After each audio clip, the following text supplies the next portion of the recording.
이제 다 같이 일어나셔서 영과 진리로 가정주일 예배를 하나님께 드리시겠습니다.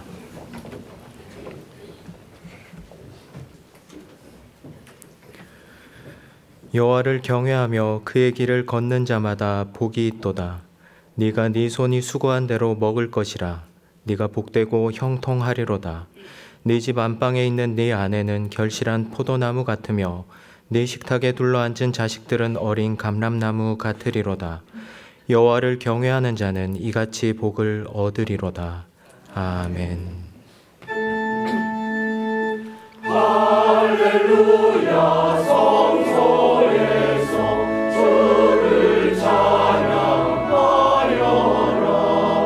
권능의 궁창에서 주를 찬양하여라.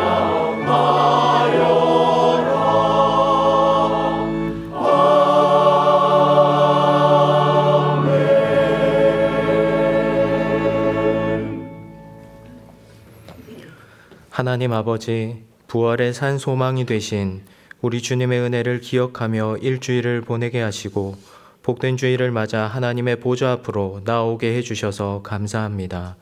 특별히 오늘을 가정주일로 지키며 우리에게 주신 가정이 주님 안에서 한 가족된 우리가 주님을 닮아야 함에도 그렇게 살지 못한 지난 날을 회개합니다. 예배를 드리며 가족을 사사로운 나의 이익 실현의 도구로 욕망을 채우는 수단으로 삼는 삶에서 벗어나 성자께서 성부께 온전히 순종하시고 성부께서 성자를 지극히 사랑하신 그 모범을 담겠다고 다짐합니다. 은혜를 베풀어 주시옵소서. 오직 하나님을 경외하며 정직과 성실 가운데서 살게 하옵소서.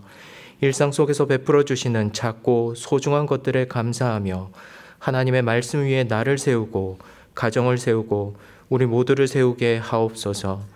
오늘 예배를 드리며 하나님의 말씀으로 주시는 감동과 다짐들로 이전과 다른 삶을 살아갈 힘을 얻게 해 주시옵소서.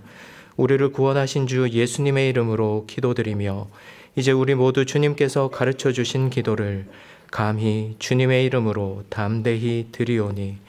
하늘에 계신 우리 아버지여, 이름이 거룩히 여김을 받으시오며 나라의 임하옵시며 뜻이 하늘에서 이룬 것 같이 땅에서도 이루어지이다. 오늘날 우리에게 일용할 양식을 주옵시고 우리가 우리에게 죄 지은 자를 사하여 준 것 같이 우리 죄를 사하여 주옵시고 우리를 시험에 들게 하지 마옵시고 다만 악에서 구하옵소서. 대개 나라와 권세와 영광이 아버지께 영원히 싸움나이다. 아멘.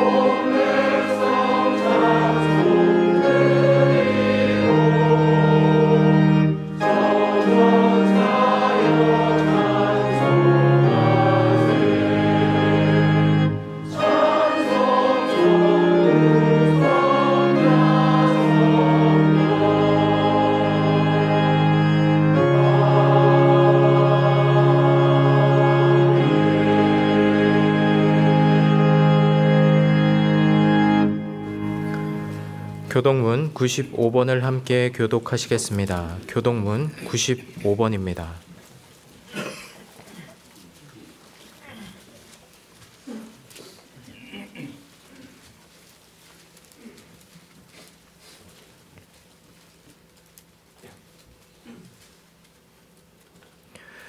내가 사람의 방언과 천사의 말을 할지라도 사랑이 없으면 소리나는 구리와 울리는 꽹과리가 되고, 내가 예언하는 능력이 있어 모든 비밀과 모든 지식을 알고 또 산을 옮길 만한 모든 믿음이 있을지라도 사랑이 없으면 내가 아무것도 아니요. 내가 내게 있는 모든 것으로 구제하고 또 내 몸을 불사르게 내줄지라도 사랑이 없으면 내게 아무 유익이 없느니라. 사랑은 오래 참고 사랑은 온유하며 시기하지 아니하며 사랑은 자랑하지 아니하며 교만하지 아니하며 무례히 행하지 아니하며 자기의 유익을 구하지 아니하며 성내지 아니하며 악한 것을 생각하지 아니하며 불의를 기뻐하지 아니하며 진리와 함께 기뻐하고 모든 것을 참으며 모든 것을 믿으며 모든 것을 바라며 모든 것을 견디느니라. 사랑은 언제까지나 떨어지지 아니하되 예언도 패하고 방언도 그치고 지식도 패하리라.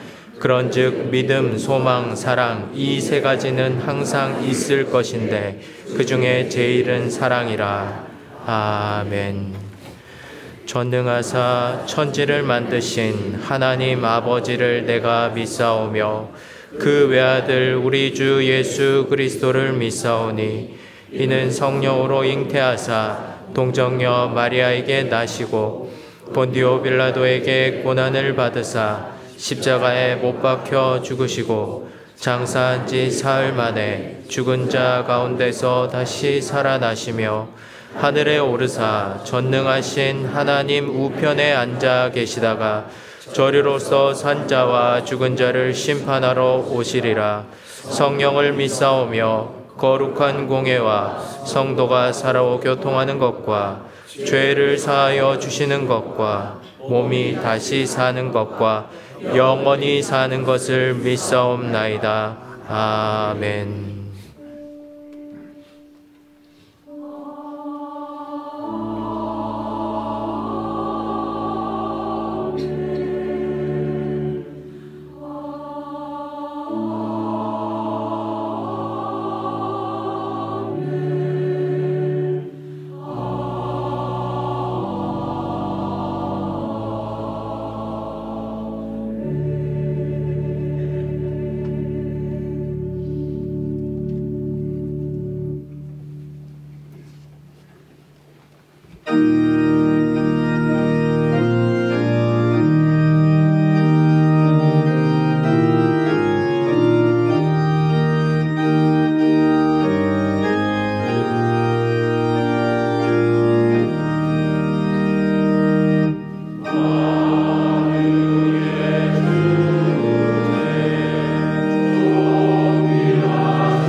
창조주 우리 하나님 아버지, 고난주간과 부활절을 지나고 마치 죽은 것 같았던 마른 가지들의 연한 순이 돋고 잎을 내고 다시 꽃을 피우는 봄을 마주합니다. 하나님 지으신 섭리대로 수천 년을 어김없이 순종하는 자연의 질서 앞에 겸손히 섭니다. 기쁨과 감사로 이 계절을 누리며 창조주 우리 하나님의 성실하심과 아름다움을 찬양합니다. 오늘은 가정주일입니다. 사랑의 공동체인 가정을 허락하심에 감사드립니다. 주님께서 먼저 십자가 보혈로 허물 많은 저희를 용납해 주셨던 것처럼 저희도 은혜 입은 자의 몫을 잘 감당할 수 있길 원합니다. 부모와 자식이 그리고 부부가 서로 사랑으로 용납하고 섬기며 더하여 그리스도 안에서 함께 지어져가는 귀한 동반자가 될 수 있도록 도와주시옵소서. 바쁘게 달려온 한 주간을 되돌아봅니다. 주님보다 급한 일들에 먼저 휘둘렸고 세상 일들에 자주 마음을 빼앗겼습니다. 누군가를 쉽게 판단하거나 미워하며 상대적인 자기 의의를 확인했었는지도 모릅니다. 무엇보다 아버지의 선하시고 온전하신 경륜이 우리의 짧고 근시안적인 생각과는 다름을 잇고 당장 눈앞에 보이는 세상의 불의와 실패 앞에서 실망하고 좌절하고 탄식하였습니다. 미움과 교만 그리고 기도보다 앞섰던 탄식과 두려움을 용서하여 주시옵소서. 나라와 사회 안팎으로 무섭고 아픈 이야기들이 끊이지 않습니다. 곳곳에 다시 도두어지는 전쟁과 긴장의 소식들도 들려옵니다. 세상의 불의는 부끄러움이 없고 각자의 이기를 따르라고 충동합니다. 이런 세상 가운데에서 예수님의 십자가를 통해 보여주신 하나님의 역설, 그 사랑의 길을 따를 수 있기를 소망합니다. 합력하여 선을 이루실 하나님의 신비 가운데 각자의 소명대로 잡힌 바 된 그것을 잡고자 성실히 하루씩 살아낼 수 있는 힘을 주시옵소서. 저희로 낙심하지 않고 타협하지 않고 각자의 맡은 바 그 자리에서 믿음의 정직한 길을 걸어나갈 수 있는 지혜와 용기도 주시옵소서. 이 예배를 위하여 각자의 자리에서 역할을 감당하는 봉사자들의 수고와 아도나이 성가대의 찬양과 저희들의 말씀을 향한 간절함을 이 시간 모두어 올려드리오니 이 예배 가운데 임재하신 아버지 앞에 향기로운 제물로 연락되기를 소망합니다. 오늘 1부에서 4부까지 말씀을 전하실 정한주 목사님을 영육간에 피곤치 않도록 새 힘 주시고 지켜주시옵소서. 이 시간 목사님을 통하여 저희 각자에게 허락하실 말씀을 사모합니다. 깨닫고 나아가 삶으로 살아낼 수 있도록 주님 도와주시옵소서. 이 모든 말씀 가장 귀한 이름 예수님의 이름으로 기도드립니다. 아멘.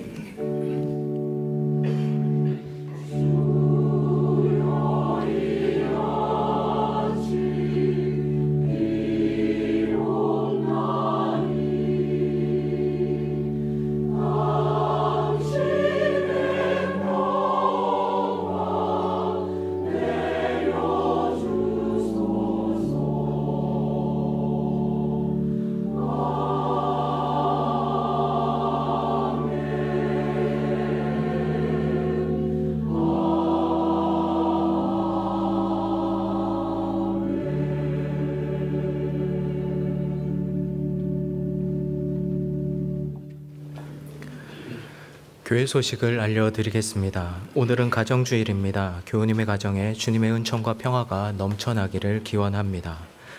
첫째 주일인 오늘은 우리 교우님을 위해 홍보관 2층 양화진 선교사 전시실인 양화진 홀을 개방합니다.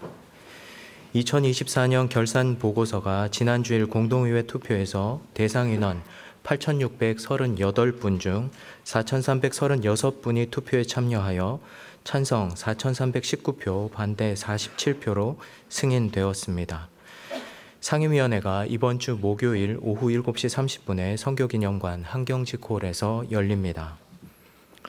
상반기 묘역 잡초 제거 및 비석 닦기가 5월 10일 토요일 오전 10시에 있습니다. 이번 행사에는 짝수 교구가 참여하며 장갑 등 작업도구는 개인이 지참해 주시기 바랍니다. 당일 행사 후 간단한 점심 식사가 제공됩니다. 2030 청년교구 찬양기도의 첫 모임이 아버지의 사랑이라는 주제로 이번 주 토요일 오후 4시에 교육관 지하 2층 예배실에서 있습니다. 청년들의 많은 관심과 참여 부탁드립니다. 교회학교에서 매월 발행하는 성경공부 교재 제작을 위한 봉사자를 모집합니다. 어도비 프로그램을 사용해 편집 디자인이 가능하신 분은 안내에 비치된 봉사 신청서를 제출해 주시거나 홈페이지 신청 및 안내에서 신청해 주시기 바랍니다. 다음 주일은 2025 서울 자전거 대행진 행사로 오전 8시부터 오전 9시 30분까지 강변북로에 교통 통제가 있으니 일부 예배를 드리는 교우님은 참고하시기 바랍니다. 자세한 사항은 홈페이지 안내 및 공지의 교회서란을 참고해 주시기 바랍니다. 양화진 봉사관 증축 공사로 주일 2부 예배 공간이 부족합니다. 작년 4교구부터 7교구 교우님이 예배 시간을 1부, 3부, 4부로 옮겨주시기를 부탁드립니다. 기타 봉사팀 모집 내용과 나머지 교회 소식은 주보를 참고해 주시기 바랍니다. 이제 지난주에 등록하신 교우님을 환영하겠습니다. 지난주에 등록하신 새 가족은 지금 다른 공간에서 예배드리고 있습니다. 다 같이 환영의 노래를 부르시겠습니다.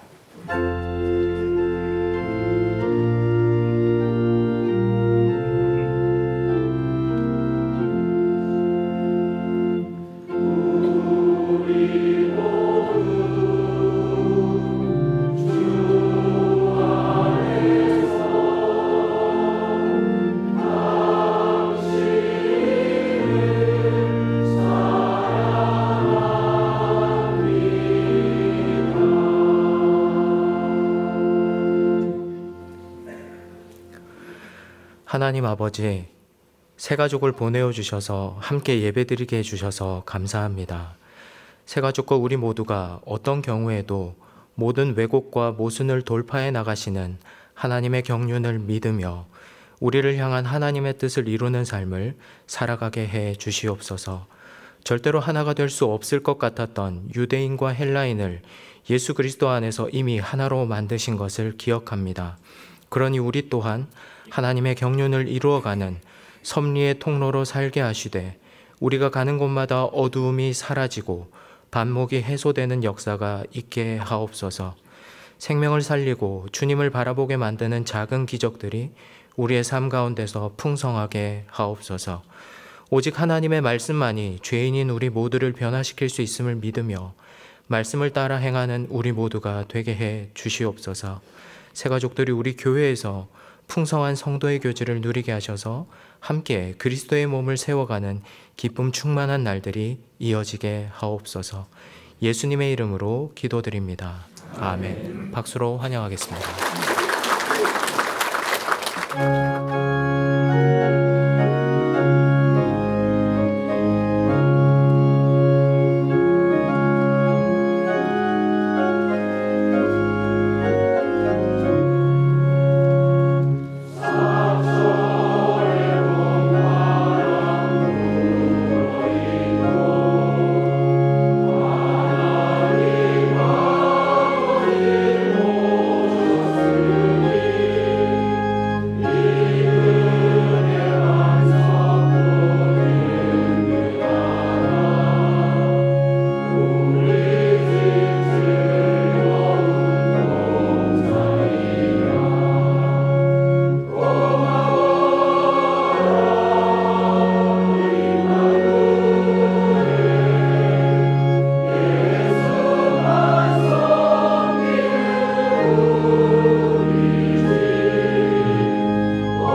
우리에게 주시는 하나님의 말씀은 에베소서 3장 6절에서 7절입니다.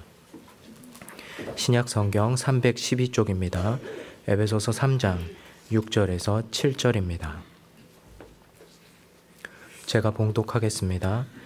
이는 이방인들이 복음으로 말미암아 그리스도 예수 안에서 함께 상속자가 되고 함께 지체가 되고 함께 약속에 참여하는 자가 됨이라. 이 복음을 위하여 그의 능력이 역사하시는 대로 내게 주신 하나님의 은혜의 선물을 따라 내가 일꾼이 되었노라. 아멘.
하나님께서 애굽에서 400년 동안이나 노예살이 하던 이스라엘 자손을 출애굽하게 해주기 위해서 부르신 사람이 모세였습니다.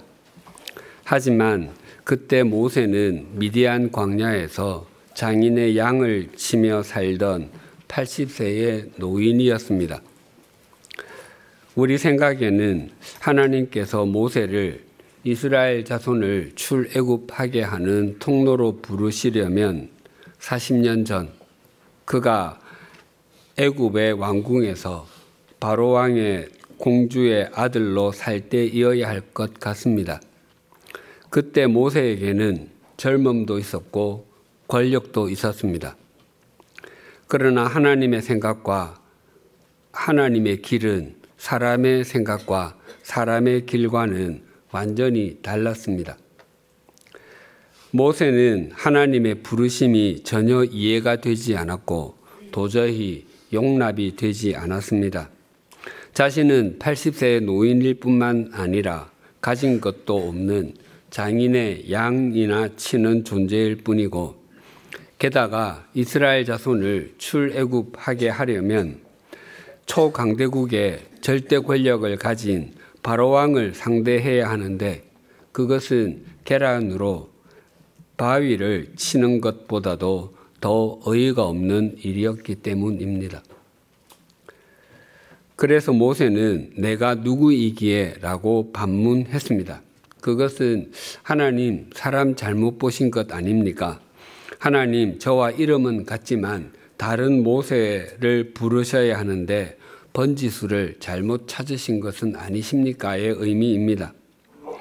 그럼에도 하나님께서는 조금도 물러나시지 아니하시고 내가 반드시 너와 함께 있으리라. 내가 그 백성을 애굽에서 인도하여 낸 후에 너희가 이 산에서 하나님을 섬길 것이다 라고 말씀하셨습니다. 그때 모세가 하나님께 이렇게 여쭈었습니다. 출애굽기 3장 13절이 이러합니다. 모세가 하나님께 아뢰되 내가 이스라엘 자손에게 가서 이르기를 너희의 조상의 하나님이 나를 너희에게 보내셨다 하면 그들이 내게 묻기를 그의 이름이 무엇이냐 하리니 내가 무엇이라고 그들에게 말하리까?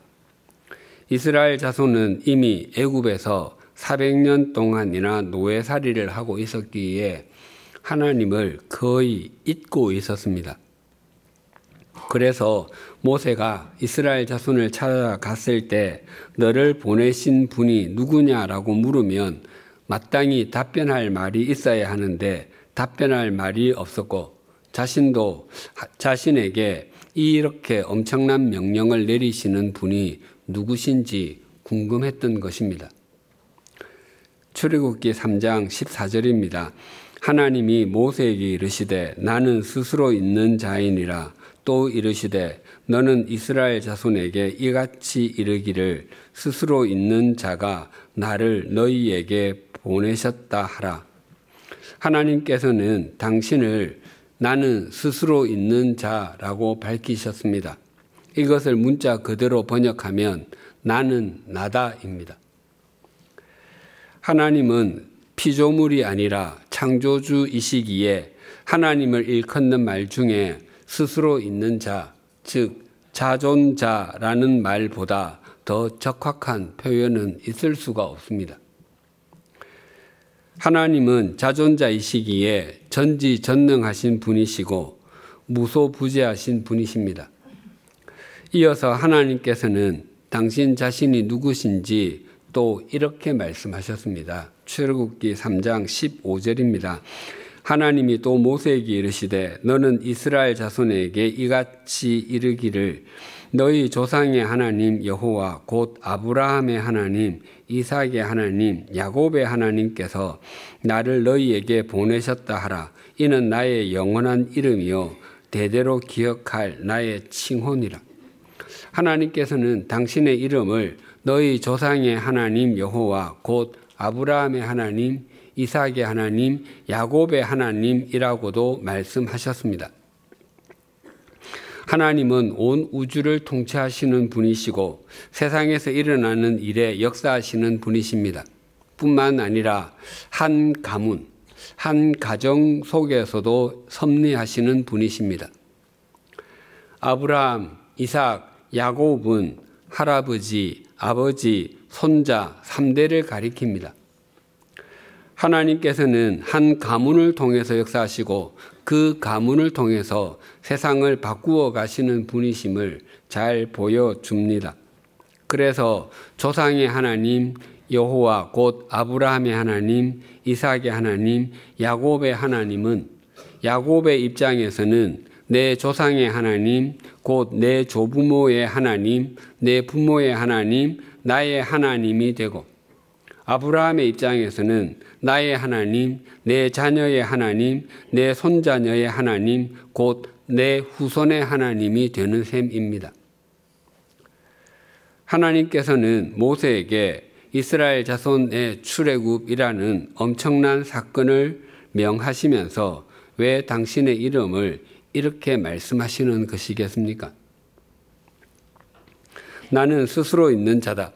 나는 천지 만물을 창조한 전지전능한 존재이고 나는 세상의 모든 곳에 존재하는 무소부재한 존재이다 라고 말씀하시는 것이 훨씬 더 권위가 있어 보이고 하나님의 크심을 잘 표현하는 것 같지 않으십니까?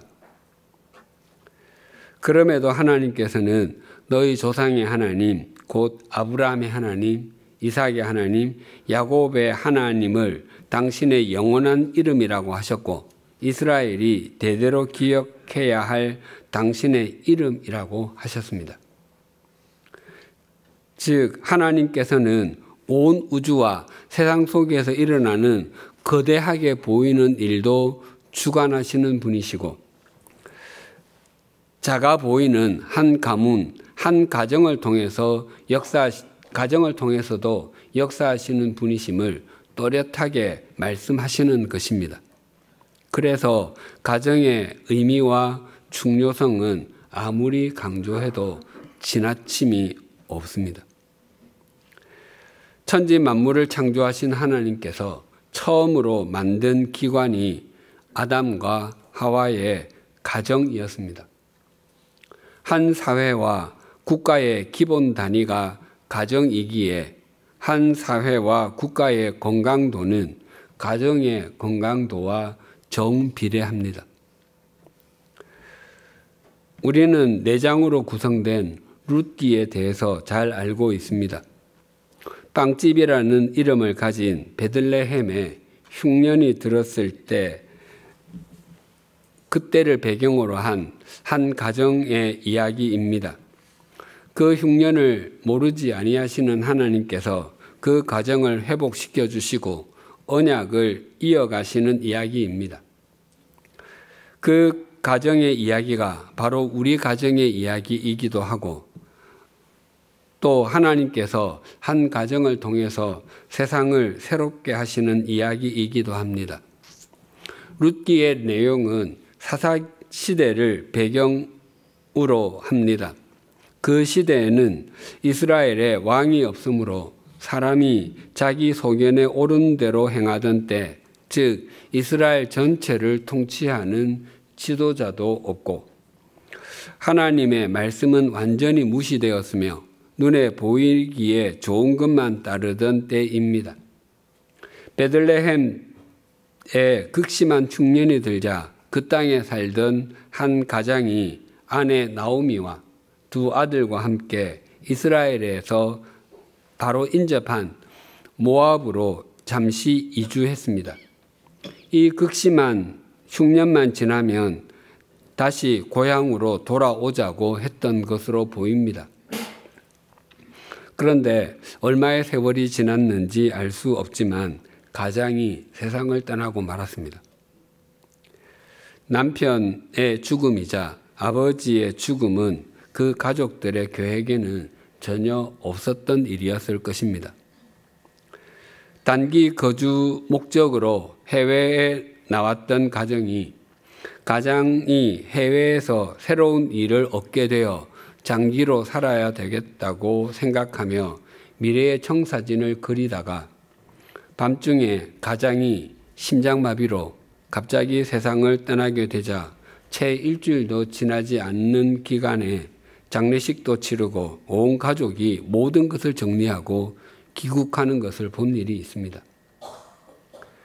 가장의 죽음으로 인해 나오미의 가정은 중요한 결정을 내렸어야 했을 것입니다. 그 중요한 결정은 고향 베들레헴으로 돌아가느냐 마느냐였습니다. 나오미의 가족은 귀국하지 않고 그곳에 계속 머물기로 결정했습니다. 단기 이민, 단기 체류를 생각했었는데 이제는 장기 이민, 영구 거주를 선택하게 되었습니다. 그리고 두 아들도 그곳에서 결혼했습니다. 나오미는 남편은 없을지라도 두 아들 내외와 함께 열심히 살아가야 하겠다고 결심하고 또 결심했을 것입니다. 그렇게 10년의 세월이 지났습니다. 그 사이에 두 아들도 세상을 떠났습니다. 그래서 그 가정에 남은 사람은 과부 셋이었습니다. 그러던 어느 날 하나님께서 자기 백성을 돌보셔서 양식을 주셨다는 소식을 듣고 나오미는 모압에서의 삶의 마침표를 찍고 고향 베들레헴으로 돌아가기로 결심했습니다. 참담한 귀국길이었습니다. 부푼 꿈과 희망을 안고 해외로 이민을 떠났다가 거기서 제대로 정착하지 못해서 조국에서의 삶보다 형편없는 생활을 하고 있음에도 귀국하지 못하고 있는 사람도 많고, 유럽으로 예술이나 신학 등을 공부하기 위해서 떠났는데 예정했던 기간이 훨씬 지났음에도 그 과정을 다 마치지 못해서 머물러 있는 사람도 적지 않고, 심지어 입학 허락을 받지 못하는 사람도 꽤 있습니다. 그래서 다른 일을 하기도 합니다. 그러나 나오미가 베들레헴으로 돌아가겠다고 결단할 수 있었던 것은 하나님께서 자기 백성을 돌보셔서 그들에게 양식, 즉 풍년을 주셨다는 말을 들었기 때문입니다. 즉 하나님의 말씀이 그의 삶을 돌이키는 원동력이 되었습니다. 우리의 삶의 방향을 바르게 바꾸는 힘은 언제나 하나님의 말씀에 있습니다. 고향으로 돌아가던 나오미가 두 며느리에게 너희 어머니의 집, 즉 고향 모압으로 돌아가라고 말했습니다. 나오미는 두 며느리가 자신을 따라오는 것보다 고향에서 사는 것이 훨씬 더 낫다고 여겼을 것입니다. 왜냐하면 자신은 가진 것이 아무것도 없을 뿐만 아니라 베들레헴에는 두 며느리가 아는 사람도 아무도 없었기 때문입니다. 두 며느리가 모두 처음에는 시어머니를 따르겠다고 했지만 결국 그 둘 중 오르바는 모압으로 돌아갔고 남은 룻은 이렇게 고백했습니다. 룻기 1장 16절과 17절입니다. 룻이 이르되 내게 어머니를 떠나며 어머니를 따르지 말고 돌아가라. 강권하지 마옵소서. 어머니께서 가시는 곳에 나도 가고 어머니께서 머무르시는 곳에서 나도 머물겠나이다. 어머니의 백성이 나의 백성이 되고 어머니의 하나님이 나의 하나님이 되시리니 어머니께서 죽으시는 곳에서 나도 죽어 거기 묻힐 것이라. 만일 내가 죽는 일 외에 어머니를 떠나면 여호와께서 내게 벌을 내리시고 더 내리시기를 원하나이다 하는지라. 룻이 어머니께서 가시는 곳에 나도 가고 어머니께서 머무시는 곳에 나도 머물겠다라고 말한 것은 언제나 바른 선택을 하겠다는 결단과도 같습니다. 우리에게는 삶에서 무엇인가를 선택할 권리가 있습니다. 그러나 우리가 무엇이든지 우리가 선택을 하게 되면 그 다음에는 우리가 선택한 그것에 지배를 받게 됩니다. 바르지 못한 것을 선택하게 되어도 그것에 지배를 받게 되는데 우리는 그런 상태를 중독이라고 부릅니다.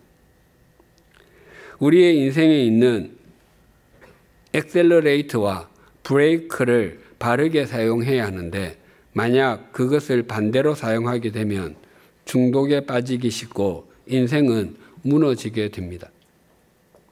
그리고 어머니의 백성이 나의 백성이라고 하는 것은 자신의 신분이 달라졌음을 고백하는 것입니다. 이전에는 자신이 그저 이방인이었을 뿐이었는데 이제는 하나님의 백성이 되었다는 것입니다. 또한 어머니의 하나님이 나의 하나님이 되고 어머니께서 죽으시는 곳에서 나도 죽어 묻히겠다는 것은 자신이 이제는 영원하신 하나님을 만났고 그 하나님께서 자신에게 영원한 생명을 주실 것을 확신한다는 것입니다. 아주 오래전 TV 광고에서 TV, 즉 텔레비전 수상기를 광고하면서 이렇게 말했습니다.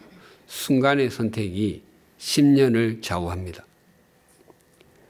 오르바와 룻의 선택은 10년이 아니라 3000년, 아니 영원을 좌우했습니다.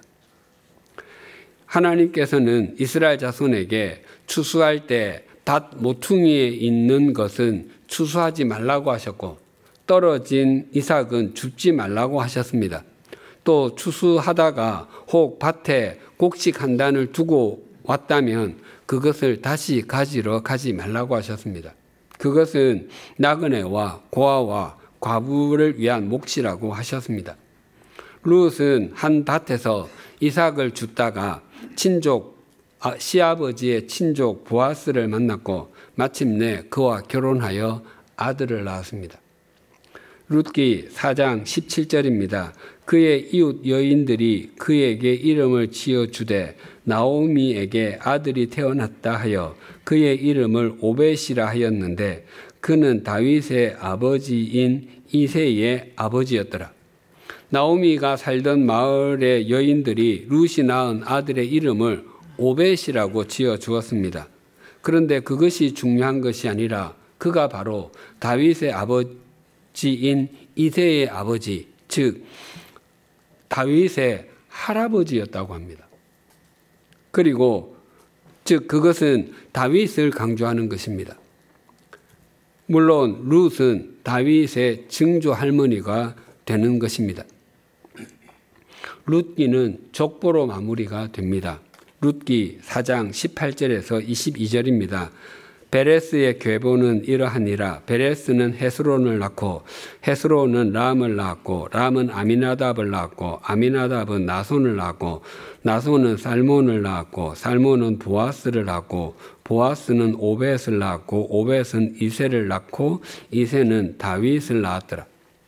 이 족보에는 베레스에서부터 다윗까지 10명의 인물이 나옵니다.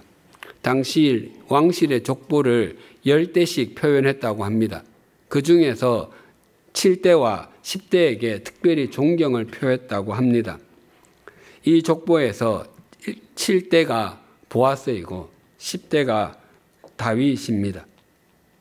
하나님은 한 개인을 통해서도 역사하시지만 한 가정, 한 가문을 통해서도 회복의 역사, 구원의 역사를 행하시는 분이십니다. 마태복음 1장 1절입니다. 아브라함과 다윗의 자손 예수 그리스도의 계보라. 아브라함, 이삭, 야곱의 가문과 오벳, 이새, 다윗의 가문은 그리스도에게로 이어집니다. 예수 그리스도께서는 하늘에서 직접 내려오지 않으시고 요셉과 마리아의 가정을 통해서 이 세상에 오셨습니다. 요셉과 마리아의 가정은 그 족보가 아브라함에서부터 시작되어 다윗에게로 이어지고 마침내 그들에게 이어졌을 때 하나님의 때가 가득 차게 되었고 예수 그리스도께서 탄생하셨습니다. 아브라함에게서부터 시작된 하나님의 은혜가 계속 상속되어 예수 그리스도께서 이 세상에 오셨다면 우리도 은혜의 상속 연결 고리로 살아가는 것은 굉장히 중요합니다. 오늘 본문 6절이 이렇게 증가합니다. 이는 이방인들이 복음으로 말미암아 그리스도 예수 안에서 함께 상속자가 되고 함께 지체가 되고 함께 약속에 참여하는 자가 됨이라. 바울은 로마의 감옥에 갇혀서 그 삶이 매여 있습니다. 그럼에도 그의 영혼은 온전한 자유를 누리고 있고 자신에게 임한 하나님의 그 은혜의 경륜과 그리스도의 비밀, 즉 신비에 사로잡혀 있습니다. 본래 바울의 삶에는 이방인을 위한 공간은 전혀 없었습니다. 소위 그는 뼛속까지 유대인이었고 유대적 가치관, 율법의 가르침을 따르는 것이 최상의 삶을 사는 것이라고 확신하고 있었습니다. 그래서 그는 부모는 물론 조상 대대로 유대인이어서 태어난 지 8일 만에 할례를 받은 것을 굉장히 자랑스럽게 여겼습니다. 특히 베냐민 지파에 속했던 것을 그의 어깨에 달린 별처럼 생각했습니다. 야곱의 12아들이 이스라엘의 12지파가 되었고 지파별로 가나안 땅을 분배받았습니다. 야곱의 12아들 중에서 유일하게 베냐민만 약속의 땅 가나안에서 태어났습니다. 또한 베냐민 지파가 분배받은 땅에 이스라엘에서 가장 중요한 땅인 예루살렘이 속해 있었습니다. 바울은 태어나고 자란 곳은 지금의 튀르키예 남부 다소였습니다. 바울은 디아스포라, 즉 세계 곳곳에 흩어져 사는 유대인이라 당시 지중해 공용어인 헬라어 문화권에서 살았습니다. 하지만 바울은 히브리어를 쓰는 가정과 히브리어를 사용하는 회당에서 자랐기 때문에 표면적으로는 헬라파 유대인이었지만 실제적으로는 히브리파 유대인이었습니다. 바울이 3차 전도 여행을 마치고 예루살렘으로 올라왔을 때 유대인들은 그를 성전을 모독했다고 모함하여 체포하였습니다. 바울은 천부장의 허락을 얻어서 유대인들에게 자신을 변론했습니다. 그때 바울은 히브리어가 아니라 헬라어가 아니라 히브리어로 말했습니다. 그것은 유대인들에게 놀람과 충격이었습니다. 그가 다소 출신이니 당연히 헬라어로 말할 것으로 생각했지 유창한 히브리어로 말할 것이라고는 생각하지 못했기 때문입니다. 그리고 바울은 유대 사회에서 존경을 받았던 바리새파에 속했었고 율법을 지키는 일에는 그 누구에게도 뒤지지 않아 흠이 없을 정도였습니다. 이처럼 그는 늘 유대적이었습니다. 그런데 다메섹으로 가다가 부활하신 예수 그리스도를 만났습니다. 주님께서는 바울에게 이스라엘 사람들과 이방인들을 하나님께로 돌아오게 하는데 종과 증인으로 삼겠다고 말씀하셨습니다. 그것이 바울에게 임한 하나님의 경륜이었고 그리스도의 신비였으며 주님께 잡힌 바 된 그것이었습니다. 바울은 그 삶을 신실하게 살아내었고 그래서 지금 로마의 감옥에 갇혀 있습니다. 유대인들과 이방인들이 복음을 통해서 그리스도 예수 안에서 함께 상속자가 되고 함께 약속에 참여하는 존재가 되었습니다. 유대인과 이방인이 그러하다면 한 가정에서는 한 가족들은 더욱 그러하지 않겠습니까? 하나님께서는 하나님 나라를 함께 상속받게 하려고 또 하나님과 맺은 언약에 함께 참여하게 하기 위해서 우리 가족을 하나로 묶어주셨습니다. 가족이 가족다워지기 위해서 또한 가족이 그 누구보다도 친밀해지기 위해서는 서로 사랑하지 않고서는 불가능합니다. 마른 빵 한 조각을 먹으면서 화목하게 지내는 것이 진수성찬이 가득히 차려진 집에서 다투며 사는 것보다 낫다라는 잠언의 말씀처럼 가족이 사랑하지 못한다면 아무리 넓은 집에 살아도 또 아무리 많은 것을 갖고 있어도 참 행복과 기쁨을 누리지 못합니다. 가족이 서로 사랑하기 위해서 꼭 마음에 새겨야 할 것 2가지 말씀드리겠습니다. 결혼 예배 때 종종 말씀드리곤 하는 것입니다. 첫째로 사랑에는 감정보다 의지적인 부분이 훨씬 더 많다는 것입니다. 1970년에 가수 패티 킴이 불러 유행한 사랑이란 2글자라는 노래가 있습니다. 그 가사가 이러합니다. 사랑이란 2글자는 외롭고 흐뭇하고 사랑이란 2글자는 슬프고 행복하고 사랑이란 두 글자는 쓸쓸하고 달콤하고 사랑이란 두 글자는 차가웁고 따뜻하고 사랑하는 기쁨에 태양이 빛나고 사랑하는 슬픔에 달빛이 흐려지네. 사랑이란 두 글자는 쓸쓸하고 화려하고 사랑이란 두 글자는 길고도 짧은 얘기. 사랑에 대해서 여러 가지 표현을 해놓았지만 이것이 다 사실인 것은 아닙니다. 아주 일부분만 사실입니다.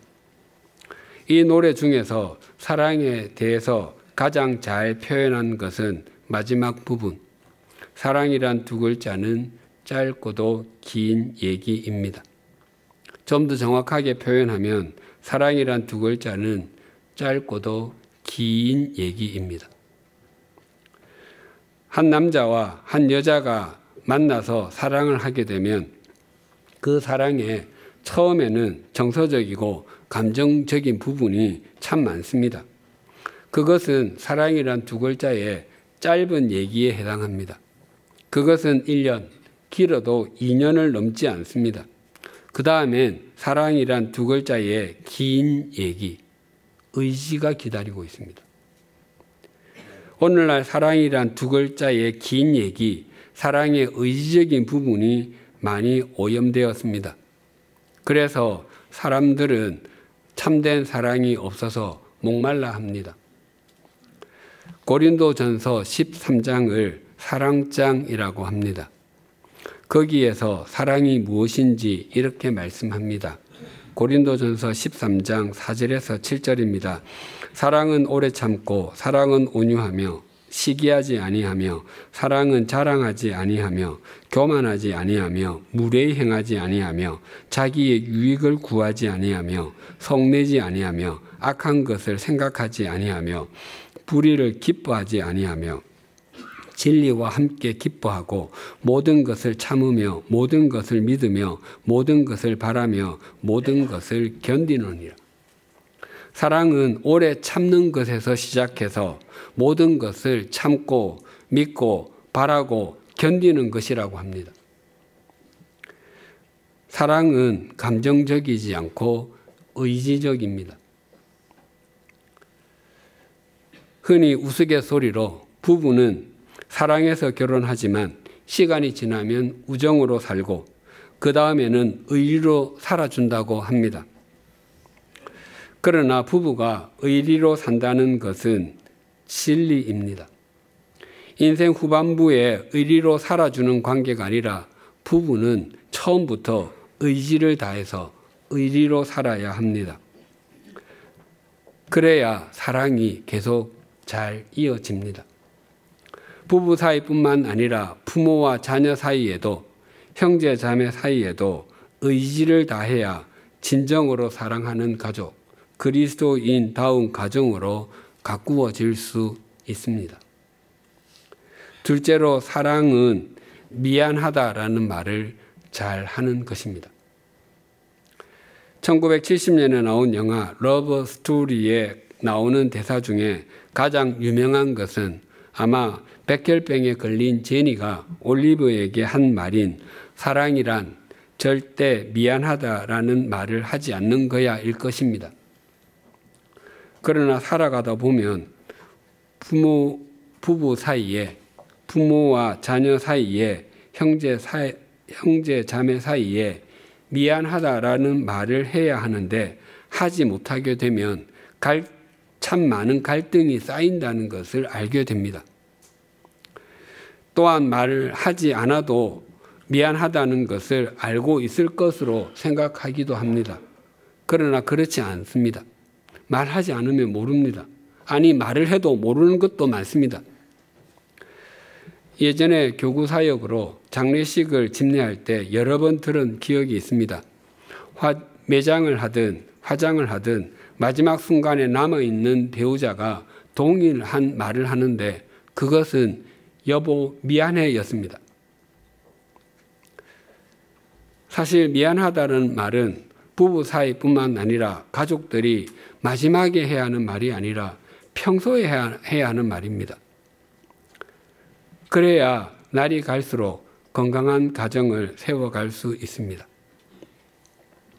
오늘 뜻깊은 가정주의를 맞아 온 가족이 하나님 나라의 상속자로서 또한 하나님 언약에 동참하는 존재로서 부부의 역할, 부모의 역할, 자녀의 역할, 형제 자매의 역할을 믿음으로 행하십시다. 그래서 우리의 가정을 믿음의 가정, 그리스도인의 가정다운 가정으로 일구어 가십시다. 그것이 우리 가정이 주님께 잡힌 바 된 그것을 잡으려고 달려가는 것입니다. 그때 우리 가정은 반드시 이 시대를 새롭게 하는 하나님의 섭리의 통로가 될 것입니다. 기도하시겠습니다. 하나님 아버지, 오늘 우리에게 가정주의를 주시고 가정의 중요성을 다시 되새기게 해주셔서 감사합니다. 우리의 가정이 아브라함, 이삭, 야곱과 같은 믿음의 가정이라면 믿음의 연결고리로서 신실하게 살아가게 하여 주시옵소서. 믿음의 조부모와 부모가 되게 하시고 신실한 자녀와 형제 자매가 되게 하여 주시옵소서. 혹 우리 가문과 우리 가정에서 나 자신이 처음 신앙생활을 하게 되었다면 룻과 같은 믿음을 갖게 하여 주시옵소서. 오직 하나님을 목적 삼고 하나님의 말씀을 양식으로 삼으며 영원한 것을 선택하는 믿음과 지혜를 주시옵소서. 그래서 나의 후손 중에 다윗과 같은 믿음의 사람이 나올 것을 소망하게 하여 주시옵소서. 또한 하나님 나라의 상속자로 그리고 하나님의 언약에 동참하는 존재로 맺어주신 가족들을 온 의지를 다해서 사랑하고 섬기며 세워주게 하여 주시옵소서. 우리의 가정이 부모의 믿음이 자녀에게 이어지는 믿음의 가정이 되게 하여 주시옵소서. 대를 거듭하여 믿음의 족보가 이어짐으로 믿음의 명가가 되게 하여 주시옵소서. 그리하여 우리 가정이 이 시대를 새롭게 하는 하나님의 섭리의 통로가 되게 하여 주시옵소서.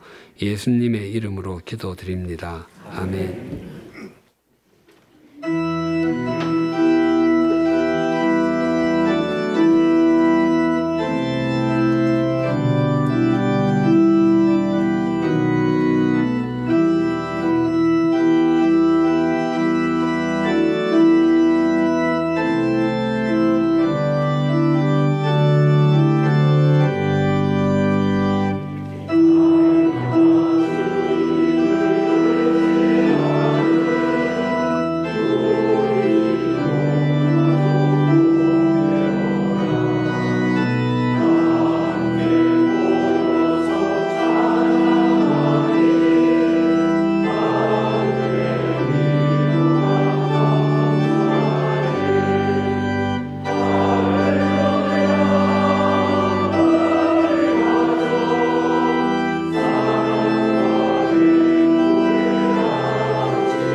하나님 아버지, 하나님께서 행하신 큰 일들이 실상 처음 시작은 하나님의 말씀을 온전히 붙든 가정으로부터 시작되었음을 깨닫게 해주셔서 감사합니다. 이방인이었으나 하나님의 은혜로 그리스도 안에서 함께 상속자가 된 우리가 서로 사랑하면서 하나님의 말씀을 온전히 붙드는 믿음의 가정으로 날마다 거듭나게 하옵소서. 다른 무엇보다 하나님의 나라를 유업으로 받은 상속자임을 기억하여 한 치 앞이 보이지 않는 이 세상 속에서 하나님의 뜻을 실현하는 섭리의 통로로 살아가게 하옵소서.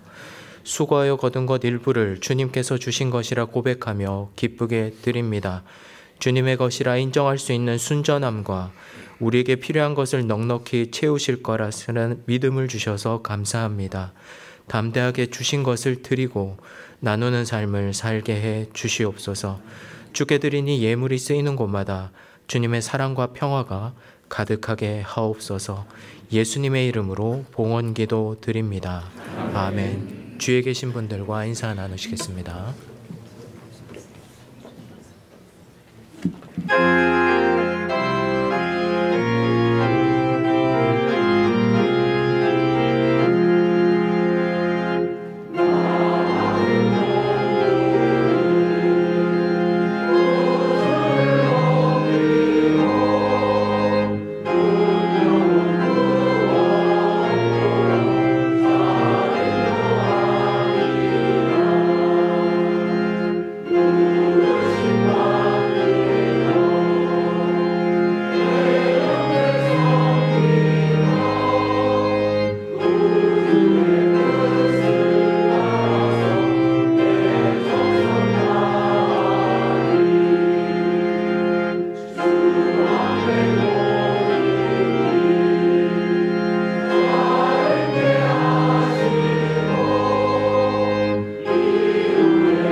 우리 주 예수 그리스도의 은혜와 하나님 아버지의 사랑과 성령님의 교통하심이 가정주의를 맞아 믿음의 부모, 믿음의 자녀와 형제 자매의 역할을 신실하게 감당함으로 이 시대를 새롭게 하는 하나님의 섭리의 통로로 살아가기를 소망하고 결단하는 주님의 사람들과 100주년 기념교회 위에 지금으로부터 영원토록 함께 해 주시기를 간절히 축원하옵나이다. 아멘.